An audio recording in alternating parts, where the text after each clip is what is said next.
Welcome to Storycomic Presents, where we interview amazing storytellers and artists. This is episode 375. I'm your host, Barney Smith of Storycomic.com, and we're honored to have with us the internationally revered and two-time Academy Award contest semi-finalist and writer, Jon Dexter. Jon. Hi, how you doing? It's a pleasure to be first time on your show. Yeah, there you go. See, first time. See, I mean, we got to make sure you don't come on every 375 episodes. So we got to make sure we, No, definitely. I got Domster Detective is up first. Issue 1 through 4 is launching August 13th on Kickstarter, and then after that, Alpha Dogs issue 5. So maybe we can get together when Alpha Dogs number 5 comes out. Right. So, because as you say, you have 3 very distinct works that you've written. You have Alpha Dogs, which is about, as they say, it's about dogs, and like street dogs, right? It's not like your average. No, it's you've got talking dogs in it that talk to each other, but it's very grounded in reality. It's dogs with their own special abilities. The story is about Buck. He's a pit bull. Him and his owner and this older, grumpier pit bull have been on the run from mercenaries their whole lives because these dogs have the ability to heal from any wound. They're smart enough to understand human speech as a heightened strength. They and their owner take refuge and finally settle down into this farm out in South Carolina. And the dog's owner, who's lived an incredibly lonely life protecting their dogs, falls in love with this guy who's a fellow bioengineerist. And he ends up getting her to divulge the secrets of the dogs. But little does she know, he already knows all the dog's abilities and has developed this serum that once in possession of the dog's blood, he can create his own dogs with incredible power. So you have dogs that can grow to huge sizes. You have a dog that can turn invisible, a dog that has high intelligence. So even though, the dog's superhero skills, it's very much a grounded story. It's really, the theme of Alpha Dogs is about abandonment and how dogs, much like kids, to a dog, the owner is perfect. And this wonderful individual, through the story, he finds out that his owner has chosen this new boyfriend over him. And much like parents, you have got stepkids that, a new person comes into the mom's or dad's life and the kids are kind of swept away. So it's really kind of a cautionary tale as one of the themes. But yeah, it's a really fun story, and actually, it's inspired by my own dog. We had this pit bull mix named Pig, and if you buy Alpha Dogs, you can read the tribute to them. Alpha Dogs will be available. All my comics will be available during the Dime Store Detective campaign. So we had lived in this town that outlawed pit bulls, and so we moved, of course, because we're not going to get rid of our dog, and that inspired me to create this story about this dog that's feared by the public because of his breed size, but he actually has a huge heart. And that was kind of how Alpha Dog started, and that was the genesis of it. It was kind of a love story to our own dog, who sadly passed last year. So hopefully Alpha Dogs can continue. There's some big happenings going with Alpha Dogs in the near future that I can't really talk about yet, but it's the graphic novel and all the issues. I think I'm just going to offer the graphic novel, which encompasses all the stories so far. It's the first story arc. So it's a great jumping off point for Alpha Dogs. And like I said, you can buy that during the Dempster Detective campaign, which launches August 13th. Right. And so we'll talk about the Dime Store Detective because I'm really interested in that. But let's talk about Space Cruising before we jump into Dime Store Detective. Yeah, so Space Cruising is technically was before Alpha Dog, so that was actually originally produced in 2009 through 2012. That's how long it took me to come up with the money to somewhat finish it. But I ended up running out of money. I had almost all the art finished, but I was a lot younger, and there was no such thing as Kickstarter. There was just, basically the big three, because I consider Image one of the big three. And so I kind of just abandoned it. I did the lettering myself, and it was horrendous. I did it on some kind of program. I was like, all right, I'm going to set this aside. And thankfully, Alpha Dogs was successful enough in the trade publishing that I was able to justify finishing Space Cruising. So it was a lot of fun. I mean, I first created Space Cruising when I was a teenager. And Space Cruising, again, you can get that on the Kickstarter campaign for Dexter Detective, but it's about this. It takes place in the future, but unlike aliens being the advanced race, actually the humans are, and humans in the far future have to abandon Earth, and they find this galaxy many light years away. But surprise, surprise, there's alien races, like over 300 races, and they're not too keen on the humans taking over their galaxy, and so that's kind of the world building. And then, but the story really is about friendship and these outcasts. You've got this ex-Bushido warrior, an advanced human, enhanced human, this alien who absolutely loves human pop culture. It's kind of metaphorical for, when foreigners come over to America, they don't, not too keen on Americans, but they love our culture. And so aliens are dressed in, Civil War or revolutionary outfits or cowboys. The character Ace, who's one of the trio of main characters in it, he wears an I Shot JR t-shirt, and probably a lot of your listeners and watchers has no idea what I'm talking about. But back in the 80s, hopefully you know what I'm talking about. But he wears a World War II bomber jacket, cowboy hat, and he doesn't have a problem with humans because they brought beer and TV into his life, so he's good. And then you have an android that's obsolete. It's a 300-year-old obsolete android, but he was installed with human emotion. So, which is kind of a take on the elderly. They have a lot of knowledge, but they're broke down and nobody wants to listen to them. So it's a comedy adventure, and I think people are really going to enjoy it. I already sent out the digital copy to the Kickstarter backers, and now I'm going to print with it. So, but yeah, that one just got over with a month ago. So now. So Dime Store Detective. So we mentioned before the interview started that I am a huge fan of the 1940s era, radio programs, all the Sam Spades and the Philo Vance and all that kind of stuff. And so, yeah, when I discovered Dime Store Detective, I was kind of kicking myself that I wasn't able to jump in on it when you had issue 3 come out. But as you mentioned, you're going to have issue 4 coming out imminently as of this recording, correct? Yeah, I'm really excited about it. You can read a lot of reviews for Dime Store Detective. It's garnered quite a bit of attention. It's still a groundswell. I'm a newer as far as the comic book. This is issue 4. But people that have read it, there's been a lot of glowing reviews. You can look up on YouTube. If you type in Dime Store Detective review or comic review, then you'll find it. But yeah, people have really been enjoying it.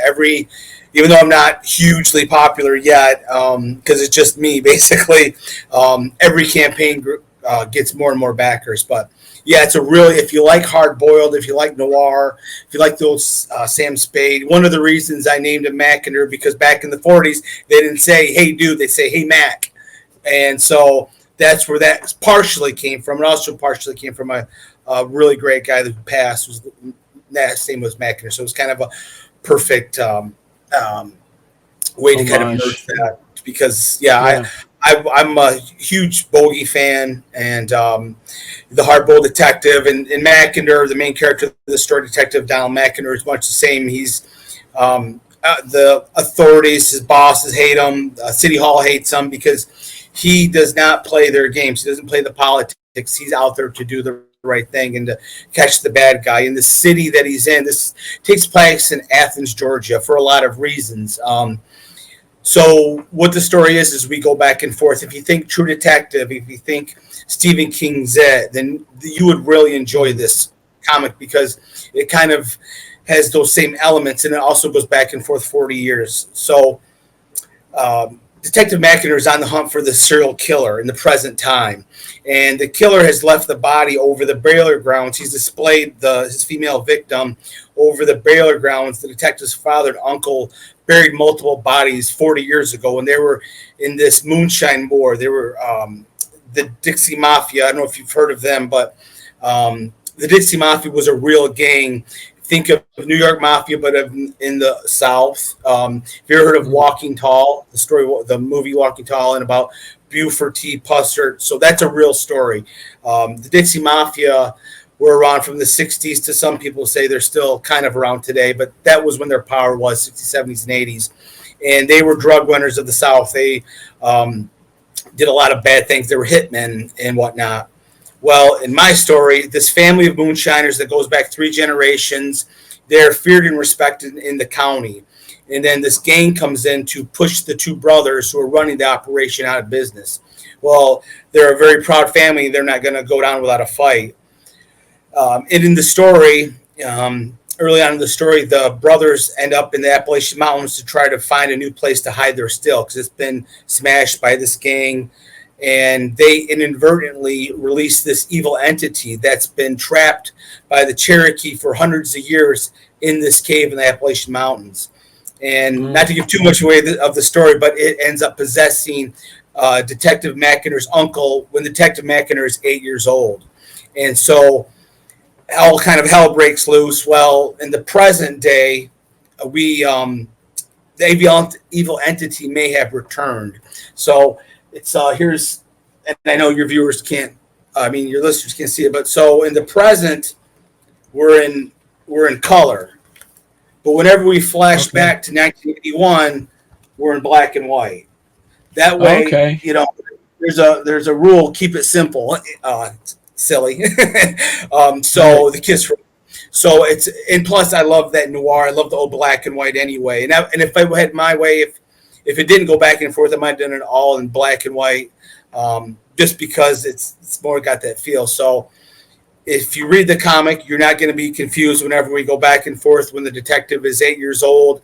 And part of this moonshine war, his family's in. And then when we cut to the present, we're in color. So when the detective is trying to make the connection between the murders of 1981 and this evil entity that he doesn't want to really, he's kind of coming to grips with the fact that his uncle was possessed and all these murders took place, and then in the present with this serial killer that's going about. So it's a really great murder mystery. It's got a great supernatural element to it, and it's our hard-boiled gumshoe story. So it's got a lot of great elements that really flow well, and I think people are really going to enjoy it.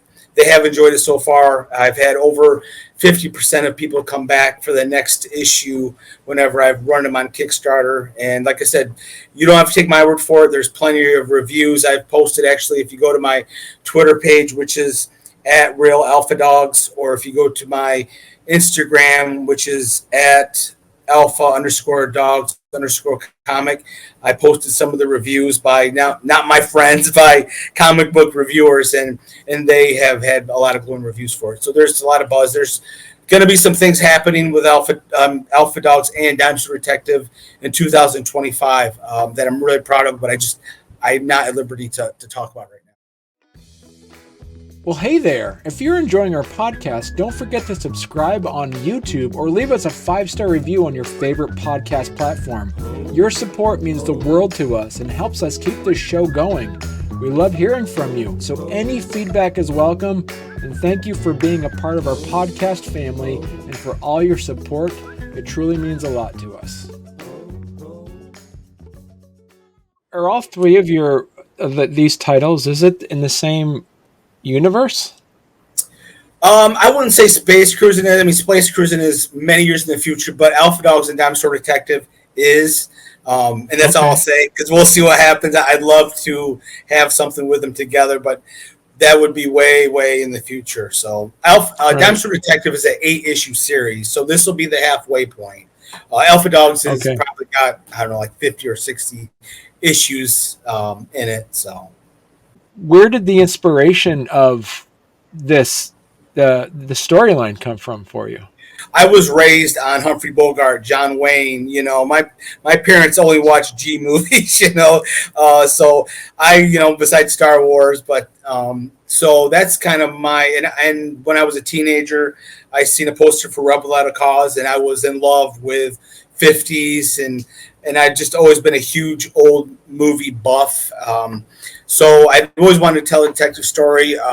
And Dempster Detective originally was half a story. So about 6 years ago, I was walking in the woods. I had my work, and I thought, wouldn't it be cool if you seen the dead body? And that's kind of how it kind of started. And there was this relationship with an older guy who was my boss and a younger female that there was this relationship that was weird.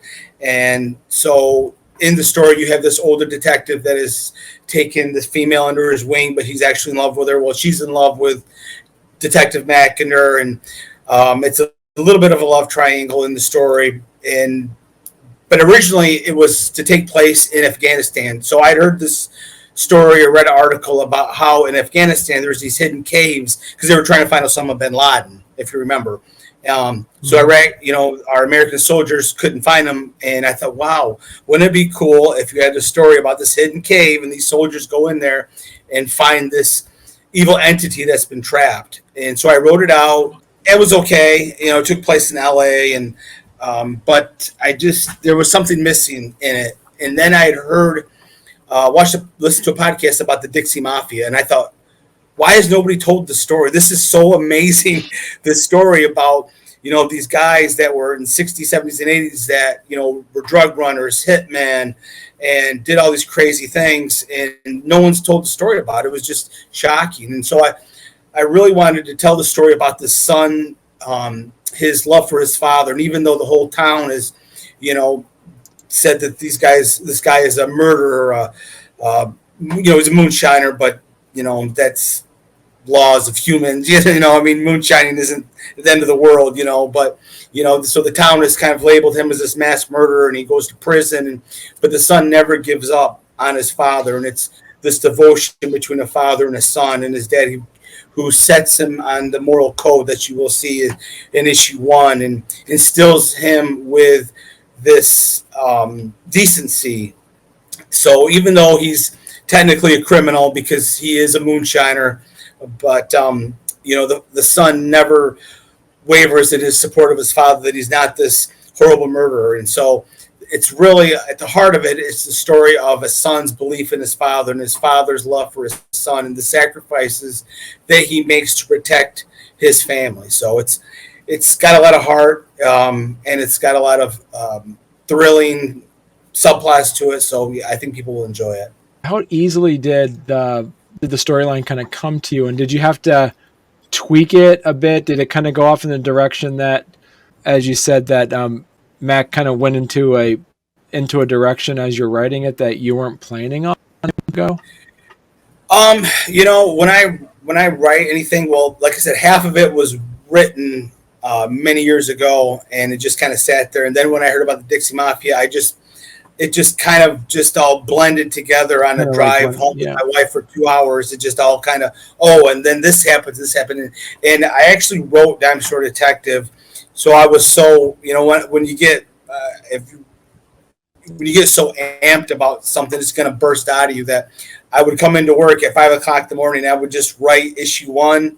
And the next day I would edit it. The next day I would write issue 2. So it actually took me, now rough cut, it took me less than a month to write all 8 issues of Dime Store Detective. That's usually how it works.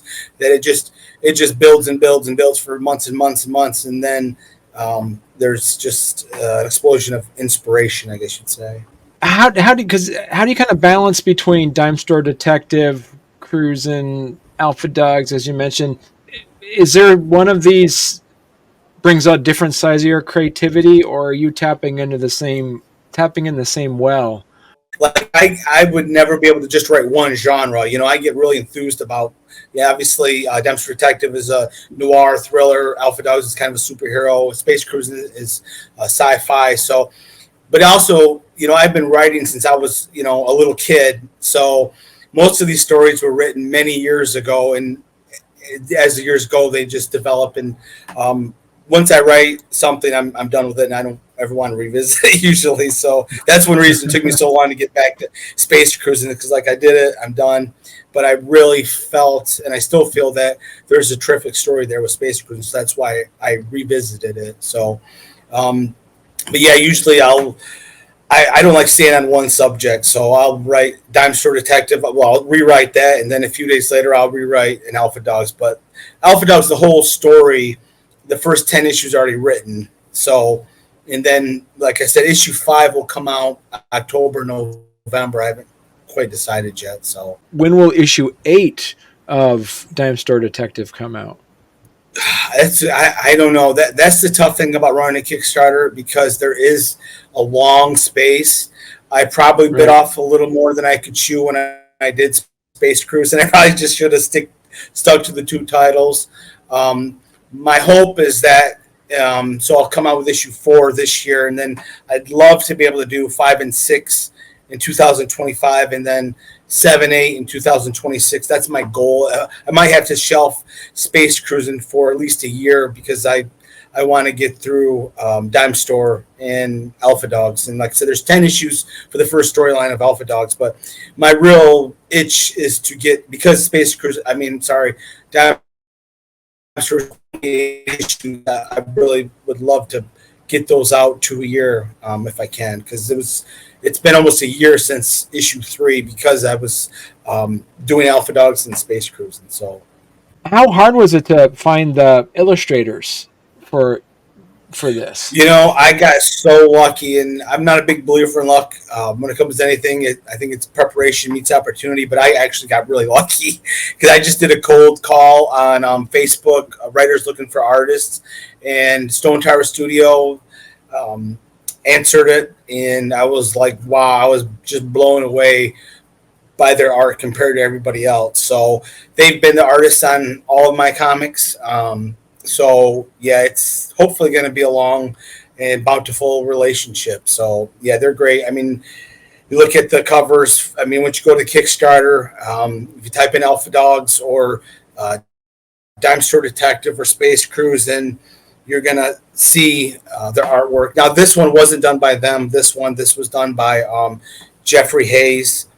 He does mostly book covers. I seen him at a Comic-Con, and I was like, oh my God, he'd be perfect for that noir old style. So he actually was one of the few I try to get one cover artist that is outside, just because, because that might help promote somebody other than, the usual ones, because I just think you should just help kind of promote. But so yeah, he did the cover for this. Okay.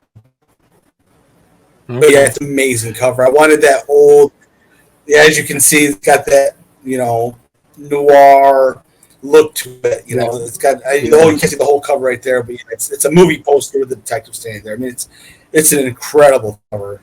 And that's the uncle who gets possessed by the evil entity in 1981. So it's pretty awesome. Right. For one of my Alpha Dogs, I'm going to have him do the dogs playing poker around the card table. Yeah, because he would be perfect for that cover. Yeah. Now, so John, if people want to learn more about you and your work, where's the best place they could go to? Well, like I said, I got my social media, which at the beginning I didn't know if I was going to do any more than just Alpha Dogs. All my handles are all Alpha Dogs, because that was the first one that I put on Kickstarter. So on X or Twitter, whatever you want to call it, it's at Real Alpha Dogs. On Instagram, it's at Alpha_Dogs_comic. And then if you just type in Jon Dexter, or even if you type in maybe Alpha Dogs, you could find me. But I should come up towards the top on a Facebook search. If you put JON DEXTER on there, you can find me. Okay, perfect. So this is great, John. So you're gonna have to come back on when you have more issues coming out. This is exciting stuff. Yeah, and if they go to the Kickstarter and type in my name, Jon Dexter, or like I said, type in Alpha Dog Space Cruise and or Dime Store Detective, you can watch the trailers for all of my comics. And the trailers, I can tell you right now, if the trailers don't sell you to buy, I'm pretty much out of ideas because the trailers are really awesome. They're a lot of fun. I would definitely encourage people to, if any of these comics sound interesting to you, to go to the Kickstarter and search the projects, the old projects, and give the trailers a look. The covers are amazing. They're amazing artists. And like I said, you can, for Dime Store Detective, you can get every comic that I've done as one of the packages, or do an add-on and pick and choose which one you like. Right. Perfect. Excellent. Well, thank you so much, Jon. This has been fun. Thank you. I really appreciate you having me on, and we'll have to do it again sometime.